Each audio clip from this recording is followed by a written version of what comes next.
السلام علیکم ورحمۃ اللہ وبرکاتہ۔ سوال پوچھا گیا ہے کہ سردی آ گئی ہے، لوگ ہیٹر چلاتے ہیں، آگ والا ہیٹر ہوتا ہے، بجلی والا ہیٹر ہوتا ہے، گیس والا ہیٹر ہوتا ہے، تو ان کے سامنے نماز پڑھنا کیسا ہے؟ تو جواباً عرض ہے کہ اگر واقعتاً ہی کسی نے ہیٹ لی، آگ جلا کے، انگارے اس کے بنائے، کولے اس کے بنائے، اور اس نے ہیٹ لی اور اس کو سامنے رکھ کے نماز پڑھی، تو یہ مکروہ ہے۔ یہ اس کی ممانعت وارد ہوئی ہے کہ یہ مجوسیوں کا طریقہ ہے کہ مجوسی جو ہے وہ آگ کو سامنے رکھ کے عبادت کرتے ہیں، تو یہ کرنا خلاف شریعت درست نہیں ہوگا۔ اور رہی بات گیس والے ہیٹر اور بجلی والے ہیٹر کی، تو یہ صرف ایک طرح سے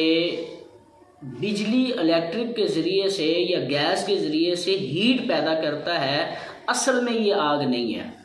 تو علماء نے اس پر جائز کا فتویٰ دیا ہے کہ اگر کوئی سامنے ہیٹر ہو، جس طرح کہ عموماً مساجد میں اس طرح ہوتا ہے کہ سامنے ہیٹر چل رہا ہوتا ہے اور جماعت کھڑی ہوتی ہے اور